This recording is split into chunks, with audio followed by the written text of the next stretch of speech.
Welcome, students of Standard 10th. Today we discuss the topic figures of speech. Last time हमने do as directed में जो board की exam में topics पूछने वाले हैं, all the topics that we have discussed.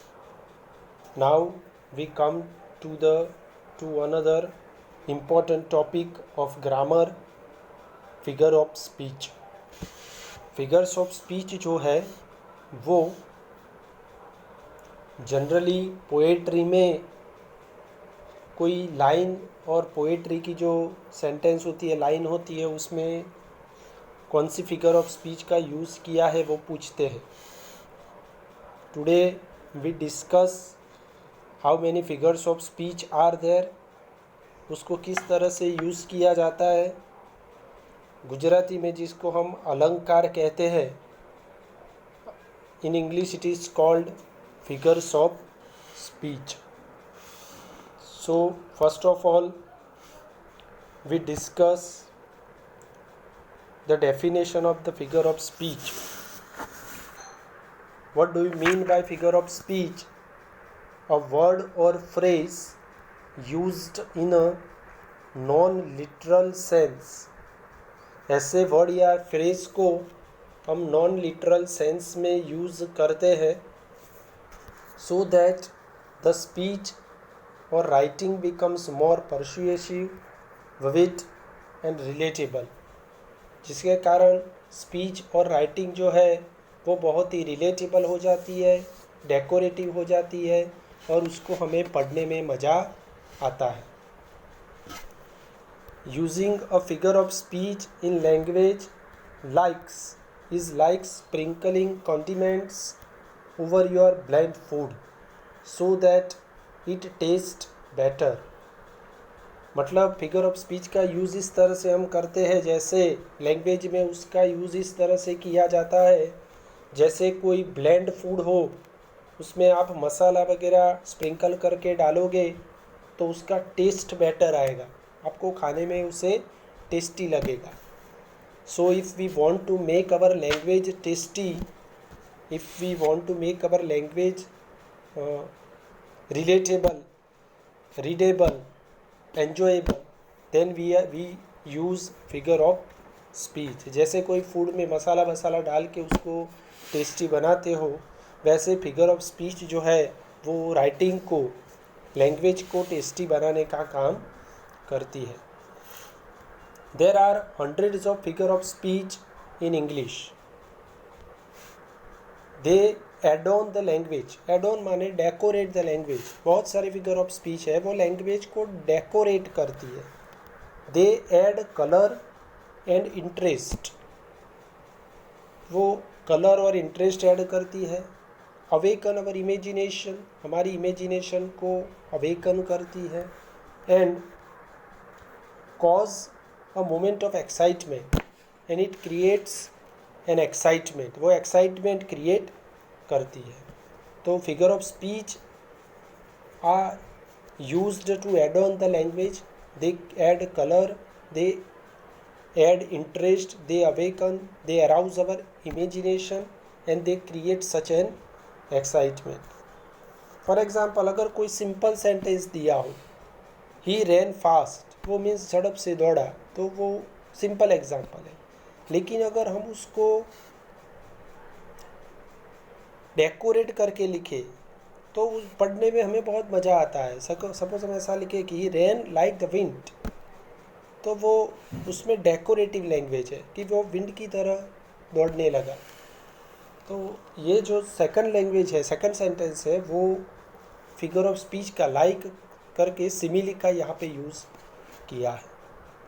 दस figure of speech provide emphasis, freshness, clarity to expression. तो जो फिगर ऑफ स्पीच है वो क्या प्रोवाइड करती है? फ्रेशनेस प्रोवाइड करती है, क्लैरिटी टू एक्सप्रेशन, एक्सप्रेशन को क्लैरिटी वो प्रोवाइड करती है. तो then so students, let's begin. We have number of figures of speech, but in our standard 10th, we have at least 25 to 26 figure of speech those are very important in our English language. So first figure of speech, today we discuss the figure of speech which are based on comparison resemblance. आज हम ऐसी figure of speech के बारे में discuss करेंगे जो comparison base होगी, resemblance base होगी. तो सबसे पहले सिमिली के कंपैरिजन, सिमिली को पढ़ते हैं. सिमिली माने compares one thing to another thing of a different kind. एक चीज़ को दूसरी चीज़ से हम कंपेयर करते हैं, लेकिन दोनों जो चीज़ें होती है वो डिफरेंट काइंड की होती है, और yet alike in some significant way. वो डिफरेंट काइंड की होती है पर कई जगह पे कई सिग्निफिकेंट वे में एक जैसी हमें लगती है. सो इन simile what we are comparing one thing to another thing, but both of the things are in different kind, but they are alike in some significant way. Often introduced by like, so and as. अगर sentence में like दिया हो, so और as दिया हो, तो आपको समझना है कि this sentence is और this comparison is a simile.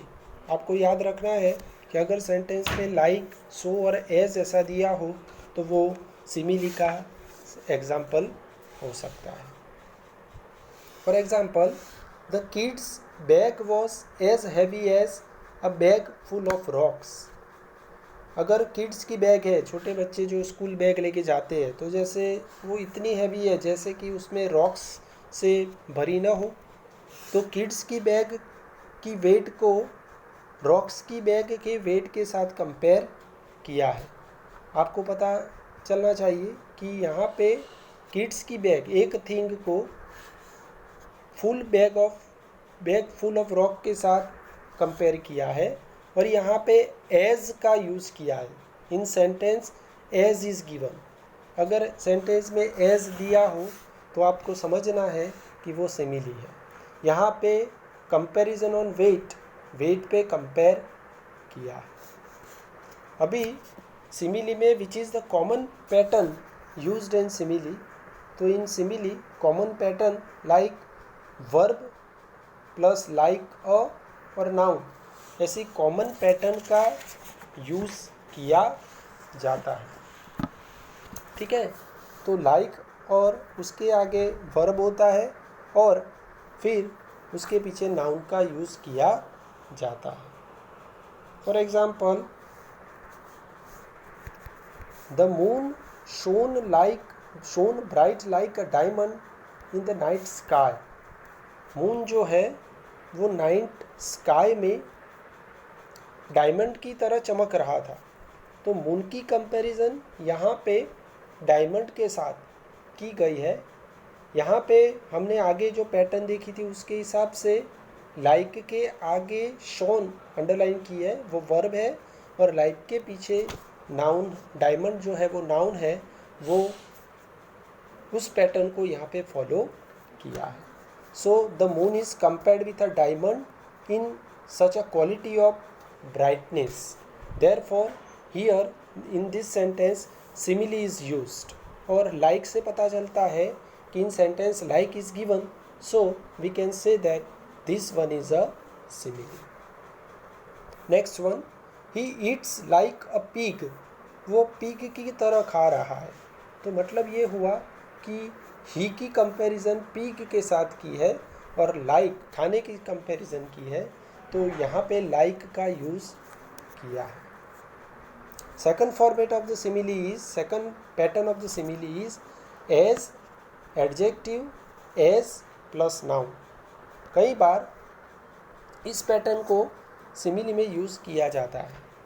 As adjective as का यूज़ किया है. For example, the girl's eyes were as black as coal. Girl's की आंखें कोयले की तरह काली है. मतलब ये हुआ कि गर्ल्स की आइज़ को कॉल के साथ कंपेयर किया है और उसकी ब्लैकनेस से कंपेयर किया है। यहाँ पे एज ब्लैक एज, वो एज एडजेक्टिव एज फॉर्मेट को फॉलो कर रहा है। As black as, that is the format of, that is the pattern of the simile. और यहाँ पे एज वर्ड से आप सिमिली को यूज़ कर सकते हो। Next one, he was as big as a giant, वो जायंट की तरह बिग था। तो यहाँ पे ही की कंपैरिजन जायंट के साथ की गई है और वो बिगनेस की कंपैरिजन है, और एज से हमें पता चलता है दैट इज़ द सिमिली। ठीक है, तो फ्रेंड्स सिमिली का मतलब क्या होता है? सिमिली माने one is compared to one other but both the things are different. दूसरी चीज़ हमें याद रखनी है कि इसमें 3 वर्ड्स का यूज़ किया जाता है, लाइक, सो एंड एस। ठीक है, now second one is metaphor. What is metaphor? Metaphor is used in a word, it is used as a word or a phrase for one thing that is used in place of another thing in order to show or suggest that they are similar.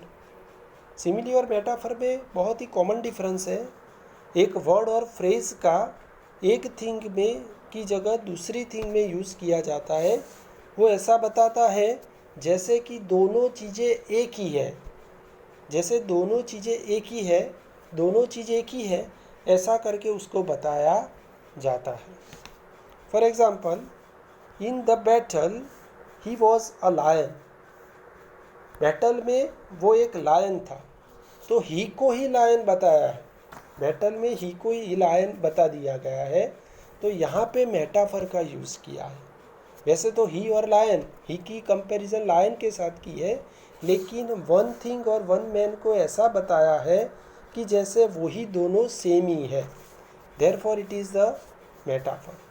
पर अगर इस sentence को इस तरह से लिखा जाए कि in the battle he fought like a lion, battle में वो लायन की तरह लड़ा, तो ये जो सेंटेंस है वो सिमिली बन जाएगा, क्योंकि ही की कंपैरिजन लायन के साथ की है, लेकिन दोनों चीज़ें जैसे कैसी है, डिफरेंट है, और उसमें लाइक का यूज़ किया है। ठीक है, तो लाइक से पता चलता है कि सिमिली। मेटाफर में ऐसे लाइक, सो और एज वर्ड दिए नहीं जाते। Second example is given here, at office she was as busy as a bee handling several task at once. Office में ऐसा बताया है कि जैसे वो बी की तरह बिजी है, तो यहाँ पे एज बिजी एज, तो इसे यहाँ पे सिमिली का यूज़ किया है, उसकी कंपैरिजन बी के साथ की है, लेकिन one thing is compared to another thing, but in that comparison both the things are of different kinds, therefore it is a simile। और as word से पता चलता है कि वो simile है। Second example, the secretary was a busy bee flitting around the office and handling several tasks at once। तो secretary को ही बी बना दिया है। यहाँ पे कोई वर्ड और फ्रेज होता है, मानो कि सेक्रेटरी इज़ अ वर्ड, वो नाउन है, उसको दूसरे बी की जगह ही रख दिया है। ऐसा बताया है कि जैसे दोनों एक ही है, सेक्रेटरी और बी जैसे दोनों एक ही है, वैसे वो फ्लिटिंग कर रहे हैं, जैसे बी फ्लिटिंग करती है वैसे ही सेक्रेटरी ऑफिस में फ्लिटिंग करते हैं और हर एक चीज़ को हैंडल करते हैं। Therefore it is the metaphor. तो सिमिली और मेटाफोर में इतना फ़र्क है कि सिमिली में लाइक, सो और एज ऐसे वर्ड दिए जाते हैं, one is compared to another, लेकिन मेटाफर में ऐसे वर्ड नहीं दिए जाते, और ऐसा बताया जाता है कि जैसे एक चीज़ को दूसरे के साथ कंपेयर किया है, but it shows that, but it suggest that both are similar, they are similar. Okay, ये जो डिफरेंस है वो बताया है। Now we come to another, personification. Personified करना। पर्सोनिफिकेशन माने क्या?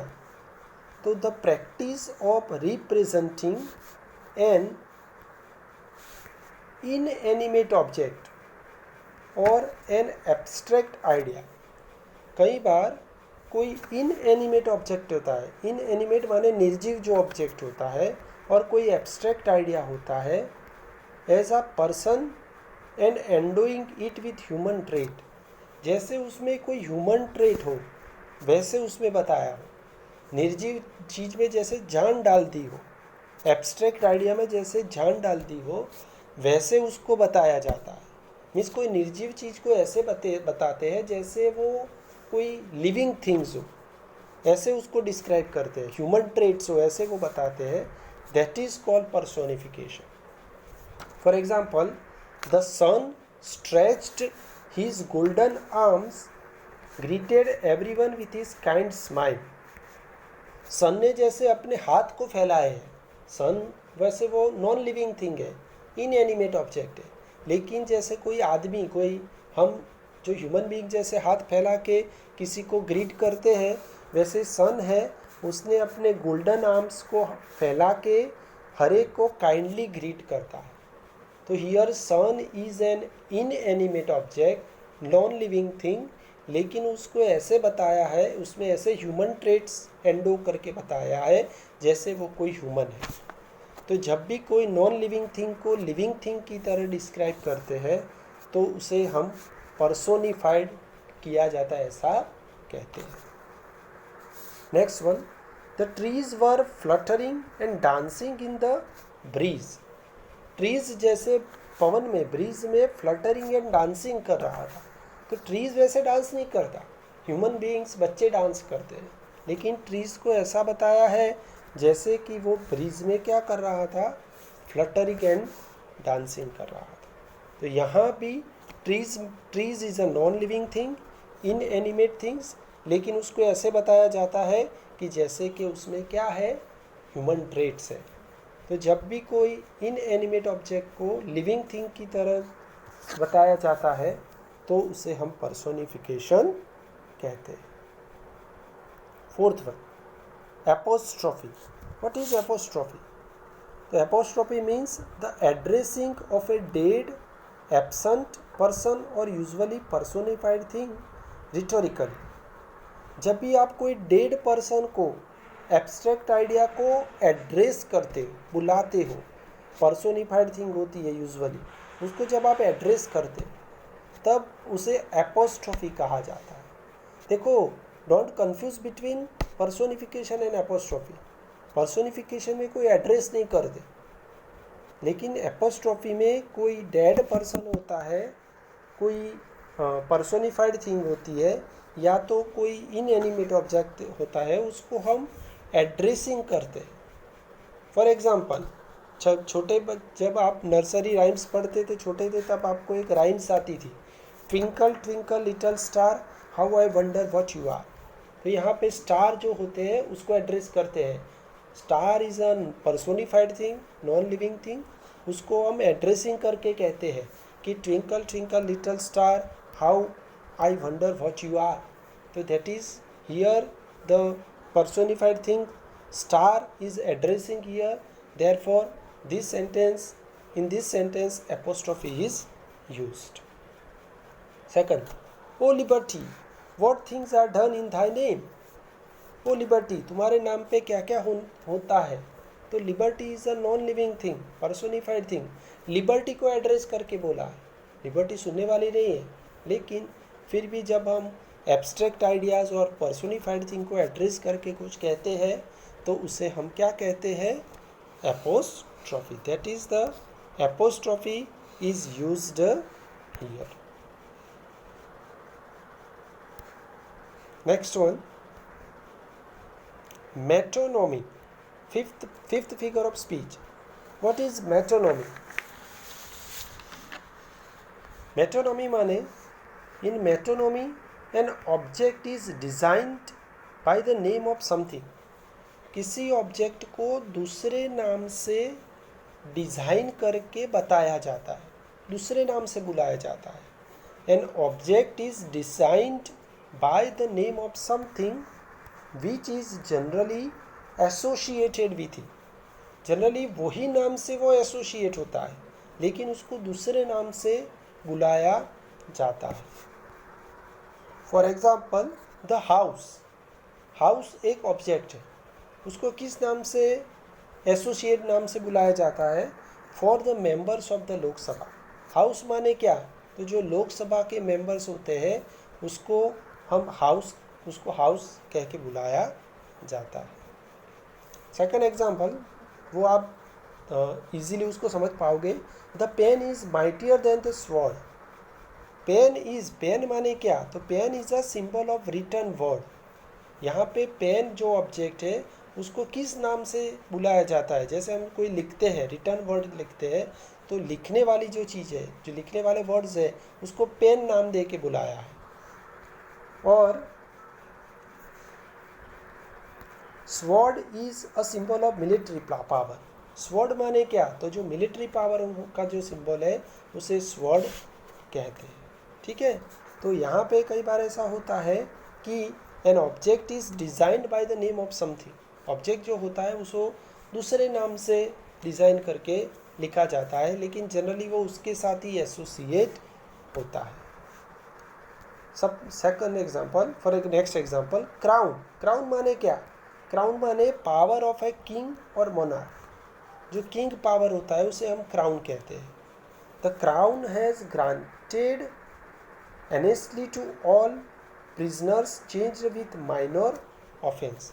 जब भी कोई माइनर ऑफेंस चार्ज करता है तो ऑल प्रिजनर्स को वो जो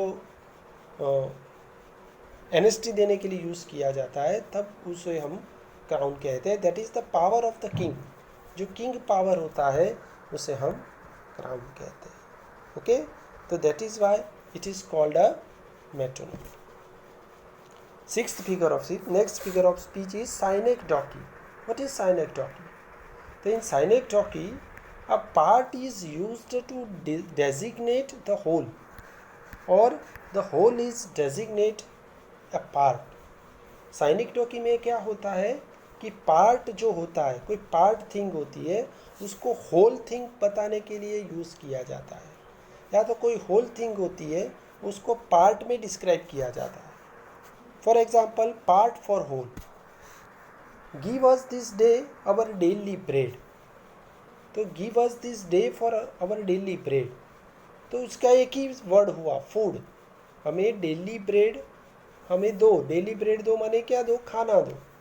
तो फूड की जगह पार्ट फॉर होल का यूज़ किया है। फूड बोलना है लेकिन इसमें साइनेक्डॉकी का यूज़ किया है कि part is used to designate the whole. Part जो वर्ड है, फूड वर्ड है, उसकी जगह होल थिंग को डिस्क्राइब किया है। Give us this day our daily bread, therefore here synecdoche is used। Whole to part, whole to part माने क्या? तो India won the ICC world cup. तो इंडिया माने क्या? तो India is a part word लेकिन उसका होल मीनिंग क्या होता है? Indian cricket team. तो इंडियन क्रिकेट टीम की जगह एक वर्ड का यूज़ किया है, पार्ट का यूज़ किया है। होल थिंग की जगह पार्ट थिंग का यूज़ किया है, तो क्या लिखा है? इंडिया। ठीक है, therefore here the synecdoche is used। Helping hand. Helping hand माने क्या? हेल्प और असिस्टेंस। हेल्पिंग हैंड माने मदद करना, तो मदद करने की जगह किस वर्ड का यूज़ किया है? Helping hand. therefore here the synecdoche is used। Next figure of speech, onomatopoeia. Onomatopoeia माने क्या? तो the formation of a word from a sound associated with what is named।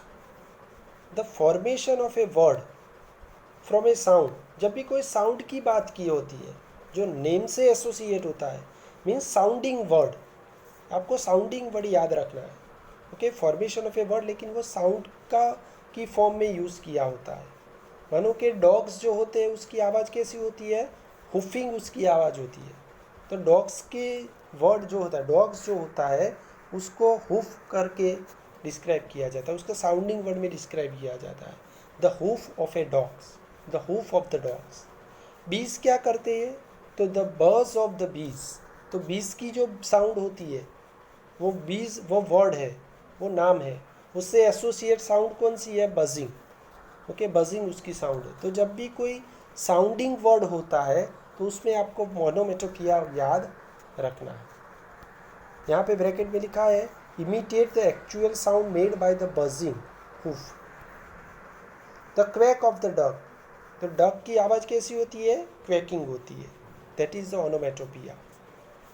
Next one example लिखा है ring और ट्रिंग, तो actual sound made by the telephone. Telephone क्या आवाज़ करती है, रिंग और ट्रिंग।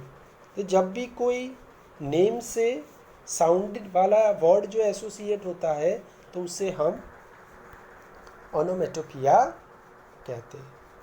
ठीक है, now let's go further. Next figure of speech is alliteration. Alliteration जो होती है स्टूडेंट्स, वो बहुत ही ज़्यादा एग्ज़ाम में पूछी जाती है, तो उसको आपको बहुत ही अच्छी तरह से ध्यान रखना है। Alliteration for example the repetition of consonant sounds. Consonant sounds का रिपीटेशन होता है, कॉन्सोनेंट तो पता होगा, ए ई आई ओ यू के सिवाय के जो भी साउंड्स है that is called consonant sound. Specially at the beginning of words, जब भी आप वर्ड्स की बिगिनिंग में कॉन्सोनेंट साउंड्स जो होते हैं वो रिपीट होते हैं तो उस सेंटेंस को, उस लाइन को एलिट्रेशन कहा जाता है। ओके, और शायद हमने कभी हिंदी में, गुजराती में सुना होगा कि चंदू के चाचा ने चंदू की चाची को चांदी की चमची से चटनी चटाई, तो यहाँ पे जो कॉन्सोनेंट साउंड होता है वो रिपीट होता है, तो दैट इज़ कॉल्ड एलिट्रेशन, है ना। ये इसी तरह सपोज यहाँ पे लिखा है कि डोंट ड्रिंक एंड ड्राइव, तो यहाँ पे जो डी कॉन्सोनेंट है, डोंट ड्रिंक ड्राइव, तो जो कॉन्सोनेंट साउंड्स होता है वो रिपीट होता है, specially at the beginning of words. मानो कि डोंट में डी, ड्रिंक में डी, ड्राइव में डी, जो जो कॉन्सोनेंट साउंड होता है वो बिगिन होता है, therefore it is the alliteration. For example if Peter Piper picked a pack of pickled peppers, if Peter Piper picked a pack of pickled pepper, तो यहाँ पे P जो साउंड होता है, कॉन्सोनेंट साउंड होता है, वो रिपीट होता है, therefore it is the alliteration।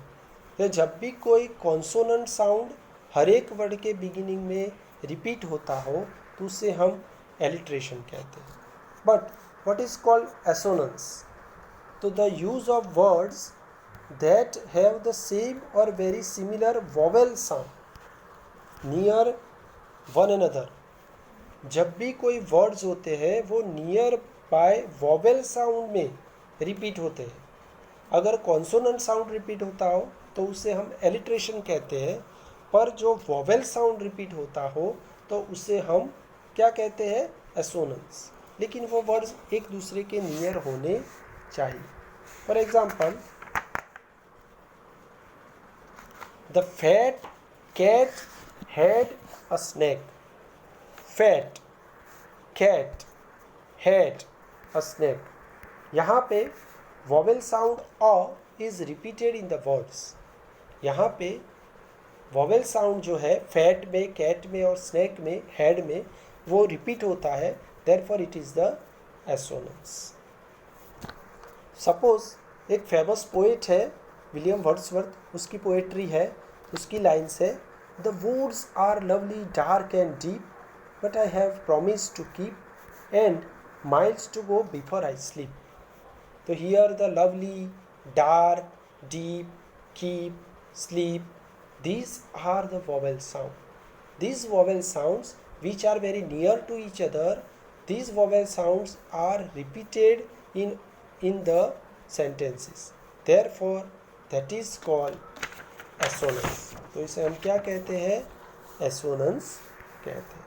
ठीक है, तो students these are the 9 figure of speech that we have studied। all these figures of speech are based on comparison। Now we see the last figure of speech which is based on comparison or resemblance, that is called pun। What is pun? A humorous way of using a word। कोई word को आप humorous way में use करते हो और phrase so that more than one meaning is suggested. एक word के एक से ज़्यादा मल्टीपल मीनिंग्स होते हैं. Just students, we have to remember that when we are using such a word that has multiple meanings, that is called pun. For example, यहाँ पे लिखा है कि the pun can use multiple meanings of the same word.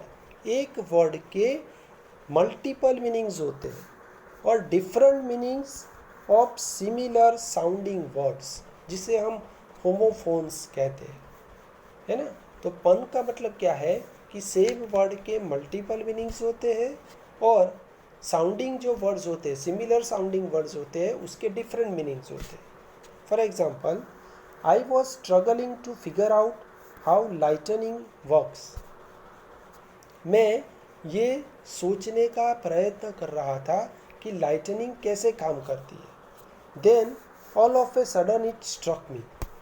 तब अचानक मुझे वो struck हुआ, मीन्स वो ध्यान गया कि लाइटनिंग का मतलब कहाँ है.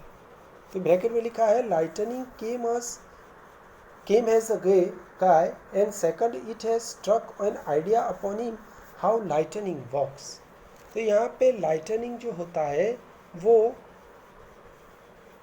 जो वर्ड होता है उसको ह्यूमरस वे में यूज़ किया है, उस तरह से यूज़ किया है कि एक वर्ड के एक से ज़्यादा मीनिंग होते हैं. लाइटनिंग माने लाइट होना, वो जो प्रकाश आता है वो, और यहाँ पे लाइटनिंग माने अचानक दिमाग में ख्याल आना, an idea upon him how lightning works. ठीक है.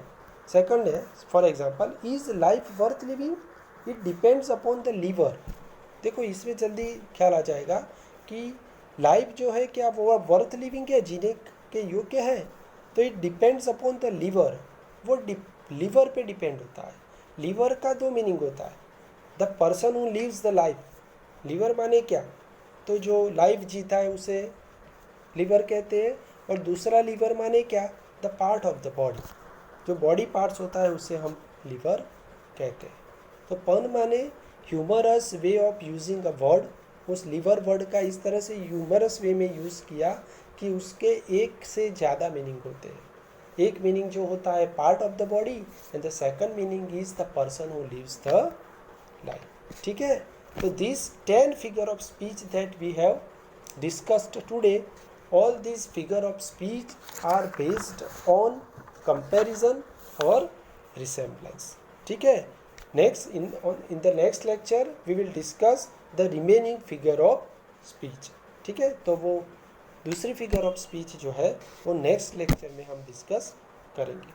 तो तब तक आपको ये फिगर ऑफ स्पीच जो 10 पढ़ाई है, जो आज हमने वो डिस्कस की है, उसको पढ़ लेना है. If you have problem then you can contact me. I will try to solve your doubt. Okay. In the next lecture we will discuss the another figures of speech. Okay. Thank you.